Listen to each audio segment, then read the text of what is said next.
Borland, and I'm showing these animatronic magical urban creatures. Okay. They're kind of like a fine art thing. They kind of look a lot like toys in industrial design, but they're really meant to be sculpted. How did you get into the things that would make these? The electronics? Well, I went to school for, I got a sculpture major from the School of the Arts in Chicago, but I've always kind of done kinetic artwork. I used to do more large scale, like kinetic pieces, but kind of like, I don't know, I found it much better doing like this size of stuff instead of giant things. Yeah. And people seem to react better to like smaller things anyway. They're more personable. That's cool. Now, when did this series start that you've been working on? Have you been working on? Magical Urban Creatures started about a year ago, I think. Mm-hmm. There's like 3 or 4 pieces in the series so far. These little guys, they're kind of an ongoing, like, because I always add new characters to it. It's like a written language of symbols, so I can kind of, that one's kind of like an ongoing thing that's been going on for probably about 4 or 5 years. Mm-hmm. This guy's actually pretty old. I've had the Happy Robot for a long time. I made him like 4 or 5 years ago. Uh-huh. Okay. Okay, so tell me a little bit about this little guy here. It's a curb chipper. Okay. It's like an alternate explanation for things that happen in cities. So instead of like skateboarders tearing up curbs, it's actually these little creatures that come out at night and they chip on the curbs. And that's why they put the little metal brackets on the curbs to keep these from chewing on them. Oh, I see. So that's what that is.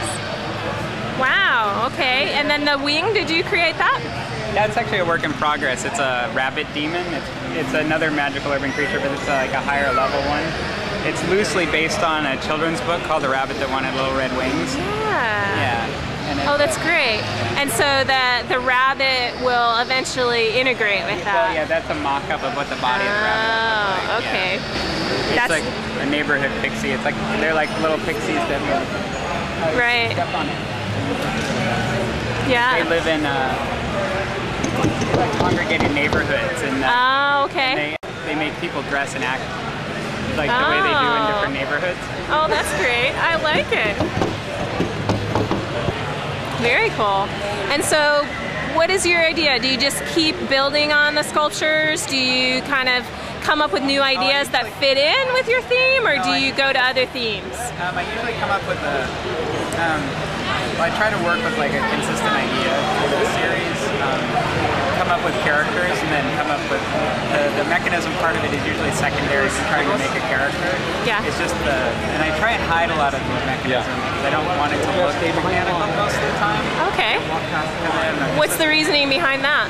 I used to build stuff that looked very mechanical, and I like the aesthetic more of like the thing moves, but it's not like about the mechanism, it's about the thing. It's not like just a cool machine, it's like this character now.